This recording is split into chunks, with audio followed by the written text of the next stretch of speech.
Hello, we're live today. So, All right. Good morning. So you still feel good? yeah, I do still feel good. I'm not gonna lie. It's it's a new world.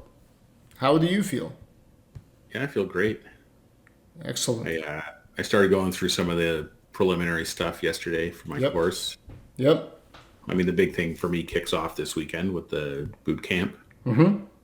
where I'll be up at 4:30 in the morning. Oh wow, that's gonna be a lot of fun, I assume. Yeah, well, I don't know. I've gotten up that early for other work-related stuff that I'm much less excited about than this. So the Sunday morning will be the tough one because we lose an hour because our clocks change forward. Sorry, I'm trying to fiddle with my mic because I've noticed yesterday that uh, I have been picking up some of the background noise when you Yeah. speak from the speaker, so it's like a bit echoey. So I'm trying to see if I put the mic down here, if it's not gonna do the same thing. Cool. Yeah, I've been going full blast on that course myself. It's just like many lesson. They're using I think Teachable or yeah Thinkific Okay. on as the platform. So it's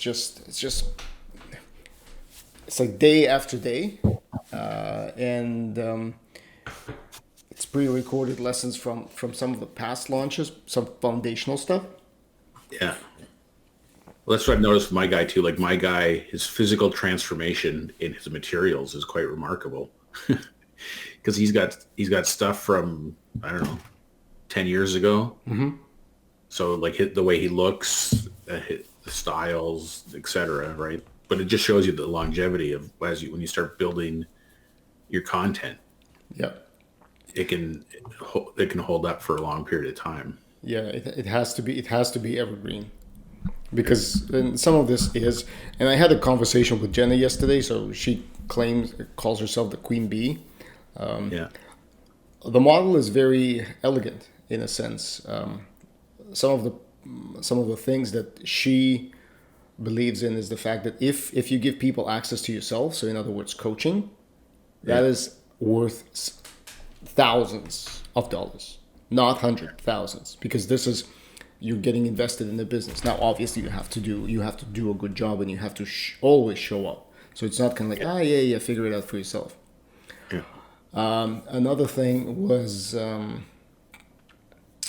what was where was I I? looked up her site. She's Miss Jenna. It says on it. Is that her? If I got the right Yeah, person. I think so. She like many people in this field, she's gone through a couple of transformations in terms of how the business evolved. Yeah. So this, she was telling me yesterday that she started this off with a $2,000 signature course, which she then tried to morph into an annual 90. No, can't be $100. That would be too cheap. Something is some sort of a membership, Right. but membership with access to her on a very limited basis. And then she transformed this into this course. So she has all of the coaches. So every day. So today at 10 o'clock, there's always office hours. So every day of Yeah. the week except Saturday, you can find somebody. Each one of these people has taken this course and gone through this themselves. Yeah. So, for example, yesterday I was talking to one Michelle. She's a full blown surgeon. I mean, she was a surgeon. She dedicated over 20 years to the medical career, all of the residency and cutting people up, and then got disillusioned with the system, and then left. And she does. She's an excellent speaker, and sorry, she speaks very well. I don't know if she's an excellent speaker. Right. So this course, you essentially because you have access to all of these people, and you can ask each one of them their a question of how to go through the course. Each one of them have also their specialties. Like the person on Tuesday and on Thursday, they actually specialize in anything to do with Facebook ads. Yeah. Okay. So Did they? Did you find out the magic pill for your constant rejection from Facebook ads? yes, Yes, because I was using the word you. If I was putting my ads in the third person Yeah. or generalized across the population versus suggesting you, I would have been okay. Because as soon as you use you, it's an algo. It's an algo that's trying to it's stupid. I also found out how I could have prevented that, how I could have got a real person to look at my ad. Oh yeah. If you're ever curious, I'll let you know. Yeah. Sure. That's cool. So yeah, so talk to her through what my mini course is, and so my mini course is going to be the working title is Nailing Your Niche for Nutritionists. So triple N. Yeah. I'm not a fan of nailing, but I like the fact that it's triple N. It's like a N cubed. No, N Yeah. cubed sounds too scientific. And then Profitable Nutritionist is my signature course. Cool. Yesterday bought 4 domains: theprofitablenutritionist.com, theprofitablenutritionist.ca, profitablenutritionist.com, and profitablenutritionist.ca. I was available. Wow. 99 cents each. Yeah. On GoDaddy, 99 cents for the first year and 21 for the next year. So it's like 50% off for 2 years. Cool. And I so get some nice to build. yeah, it nicely adds up. So today is what? Oh, I'm ahead of the game. That's good. You can hire a graphic designer for $6 an hour.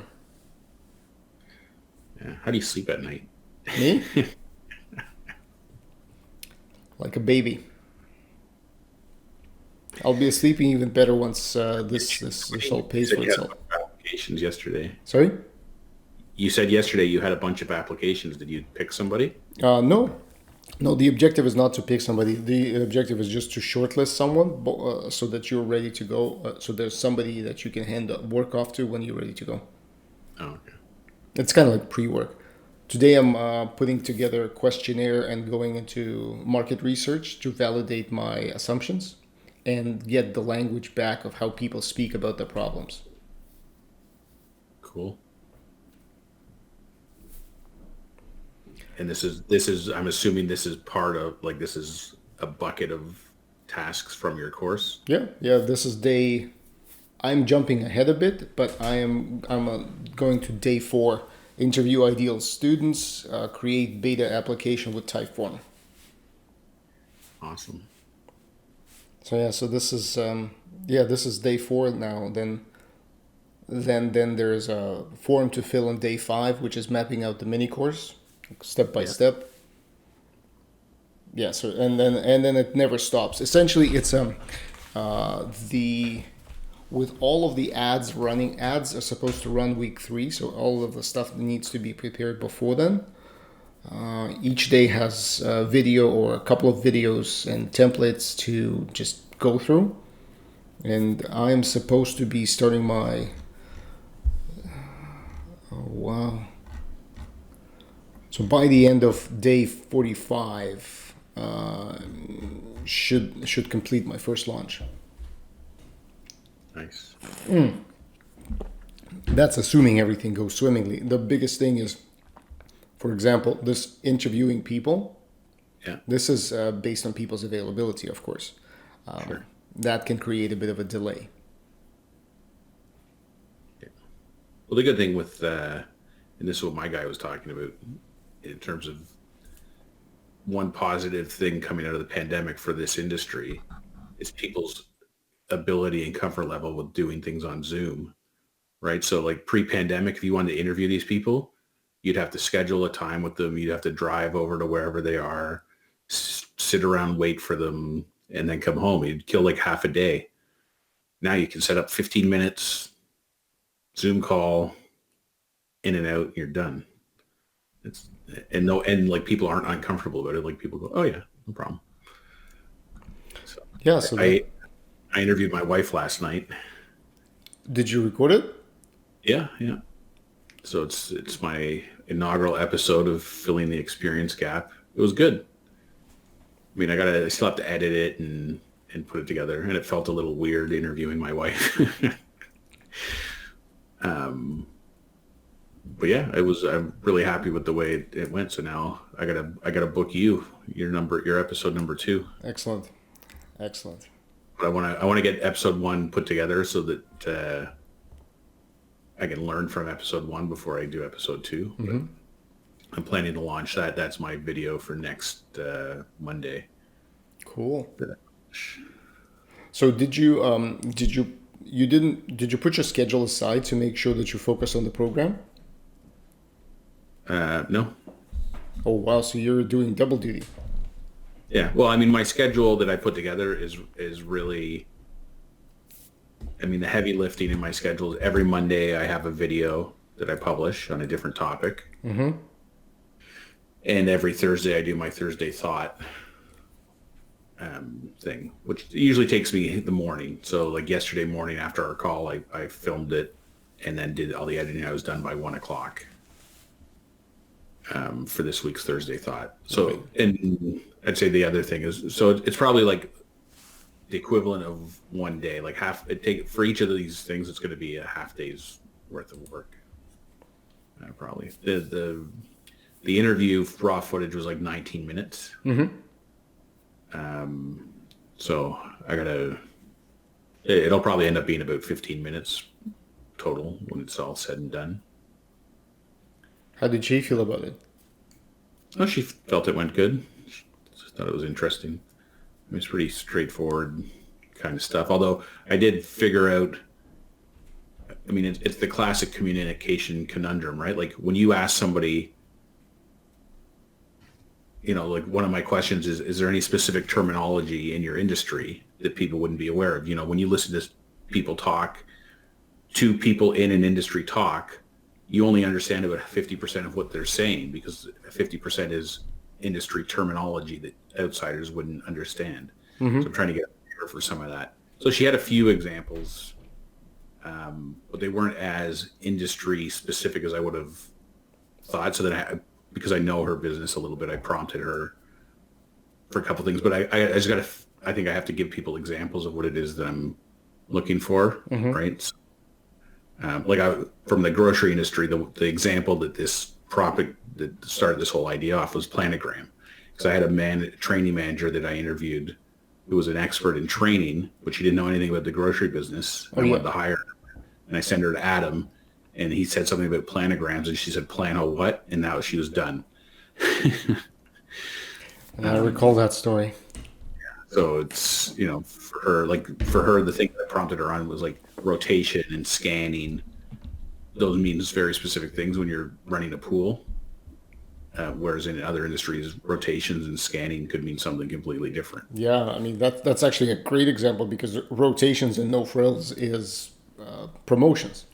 Yeah, exactly. And if you're working in a perishable department, rotations is moving the product on the shelf so that the oh yeah. So it's like all of the. And in lifeguarding, rotations is that the lifeguards change position around the pool on specific time intervals so that they don't get complacent and too zoned in on one particular space. Anyway, so those are the things I'm learning through asking these questions, just to how you need to position the questions or give examples so people know what I'm looking for specifically. Nice. Yeah. And I did my test yesterday, so I set up my events for my webinar in Kajabi, and then had them count down and went through it. So I've realized a couple things that I improved already in my. So at the beginning of my course, when there's a countdown for the course to start. Yep. As soon as the course starts, there's another 2-minute countdown just to let people, because my whole thing's only 20 minutes. People draggle in the first couple minutes, so I've got another countdown. So it was just static at the beginning. Well, now I've got some stuff going on the screen, asking questions and preparing people for it to start.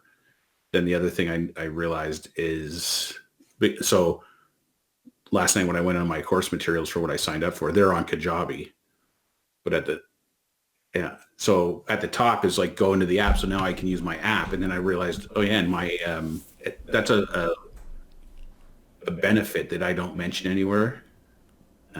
So I do have it. I have a slide that has like a picture of a tablet, and that's what's showing what's in the course. Yep. So now I've also added a picture of a mobile phone beside it, so that people know like you can take this course on your PC, on your tablet, or on mobile, which I think is just another selling feature. Obviously, like Kajabi has the app, might as well leverage it. Yeah.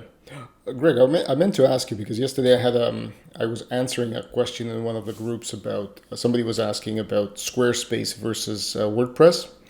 Mm-hmm. What happens? What happens if you decide to stop paying for Kajabi? Like, is everything that you've created lost immediately? Can you No, export it? I've seen some commentary on Facebook that you can park your account. I think it said there was a $25 a month fee. So if you decide to transition all your content off of Kajabi, as an example, Yep. to another platform, you can basically cancel your subscription and pay, I guess indefinitely, a parking fee, so that your content is still available to you, so you can extract it until you get everything off, and then you would cancel, and they basically purge all your stuff. I see. So yeah, that's kind of what I was thinking is because there's for all of the paid platforms, Wix, Squarespace, Kajabi, Cartera, Yeah, whatever it is. Anywhere you pay a monthly fee is when you stop. You have to pay. You have to continuously pay yeah, because with WordPress, technically, I can disconnect all of my plugins. My site is still up. yeah, yeah. I mean, I've seen a lot of people too talking about using OneDrive or Google Drive or some other place to park all of your materials and content as backup, so that you know So you're when never it held comes. hostage, essentially. Yeah, I mean, you know, obviously over time, like these things can get huge, right? So, but if you were going to change platforms, I mean, the worst case scenario is you pay another month full freight, and then you have to just get everything off. But you have to rebuild everything. Like I think what you're saying is like with WordPress or whatever you mentioned, that you can just flip it to another service. You don't actually have to rebuild everything. Yeah, WordPress is essentially you can yeah, because WordPress is what databases and plugins. So Yeah, I already every week my backup exports all of my files. So if anything goes down with my host or I'm not happy with my host, yeah, I can be up and running on a different host within a matter of minutes. yeah, Okay, I'm lying, probably an hour. yeah, yeah, SEO's gone because the IP is different, but my website is fully portable. Now that's not to say that it's a make or break thing for some people. Some people want to blog. Some people want to blog. Squarespace builds like incredible. It's simple websites. Yeah. yeah, yeah. I mean, it's. I've always thought like with mobile contracts is another example. Like people that are hesitant to sign a contract for a mobile phone, like you know, let's face it, you're gonna have a mobile contract for the rest of your life. Yeah, You that's know, true. so, That's actually very true. Hold on, where did it go?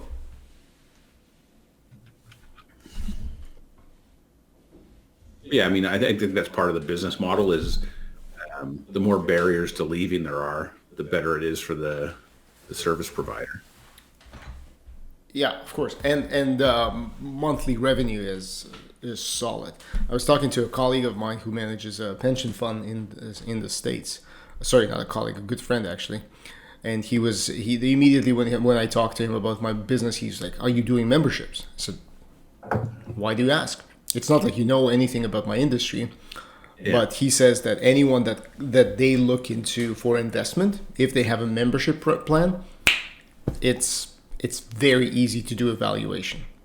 yeah, If you have a non-recurring revenue, that's kind of yeah. Well, this is what my guy talks about it. I mean, I suppose it's memberships, but I mean, he's talking about packages, which I guess is analogous to memberships, but the notion that you don't want to have continuous enrollment conversations with the same client, like have the conversation once and get them enrolled in something with some longevity to it. Yeah. Because the idea, even if you put them on a 12-month package, the notion is that it'll roll over, Yep.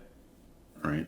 Yeah. And Sorry, it's this what you said right now reminded me of what I was trying to lead into in the earlier conversation, is the fact that if you have a signature course and you have access to yourself, that access is what allows you to charge a premium price. But then there's an interesting tension. You want to sell a lot, but if you sell a lot, then you can't give everyone the same level of attention. Well, yeah, Jenna charges a lot of money, but she also compensates for having coaches.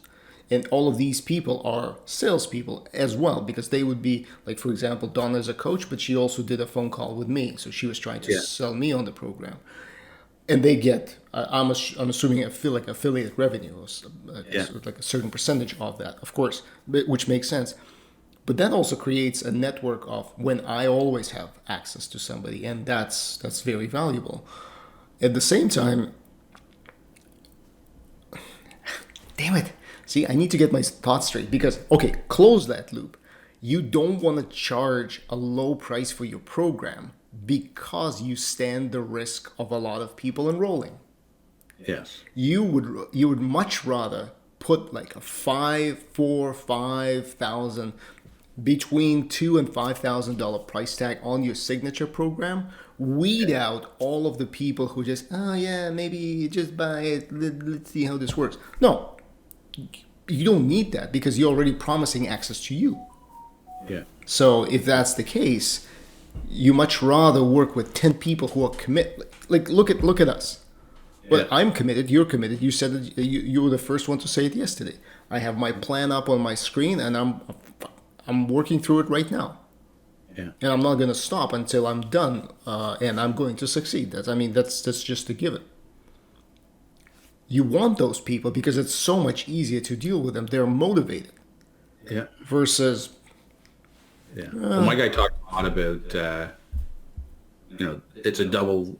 There's two sides of the coin. One is, does that person want to be your client? But also, do you want that person as your client? Right? So yes. he will reject. Hold on. Say it again. Do you want that? I'm going to use that as an episode name today. Does that person want to be your client? But also, do you want that person to be your client?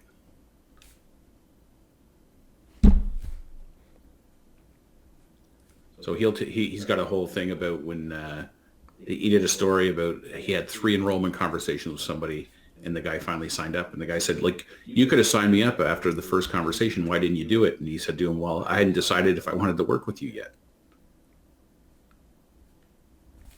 Yeah. Because you want to work with people that want to put in the work, that are ready, motivated, everything you just said. It's funny because when you're talking about that way of thinking, this is the one thing, or one of the things, I guess, I'll give him more credit than that I learned from Adam when we were launching and pricing out the Loblaw's top shelf program. Mm-hmm. It was because there's a lot of noise about how do we make this affordable so we can get the maximum number of vendors to sign up, et cetera, et cetera. So that's why we had Data Portal. Data Portal was the low touch revenue generator. Get every vendor, pay a little bit or whatever, and you don't have to spend any time with them. They just get but then on the premium program, it was, we'd rather work with a few people Yep. and charge them a lot than work with a lot of people and charge them a little.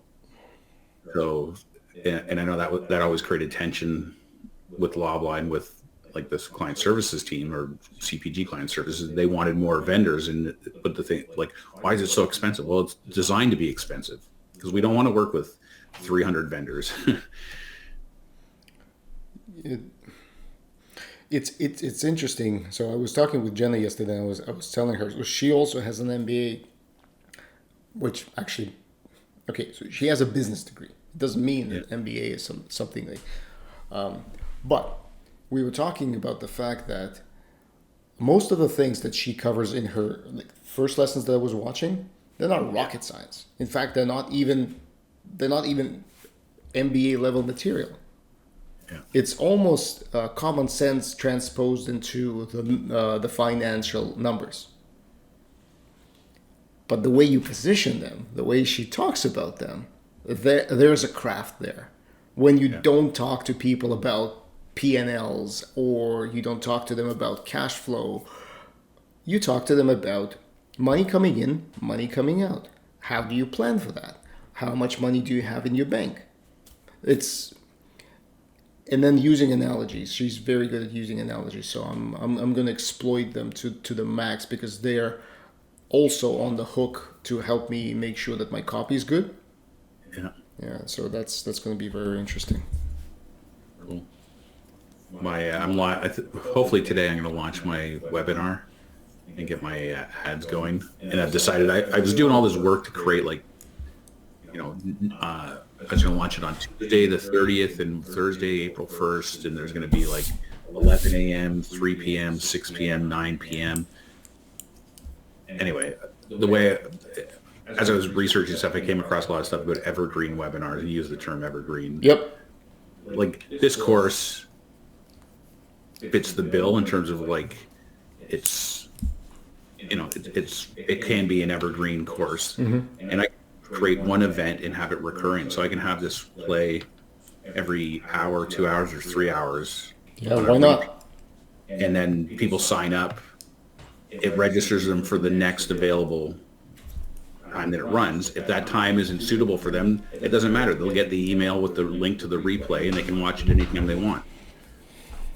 And I don't have to do all this work, because the thing is, when you set up all that work to do 8 dates, once those dates are passed, now you got to, it's not as much work, as you can go in and clone and edit, but there's just so much more work to do. Anyway, I went to bed last night deciding, this is what I'm going to do, and I got to get the right ad strategy in place to target the right audience, and I'm going to sell 1,000 of these courses. That's right. I can't see why you wouldn't. Yeah.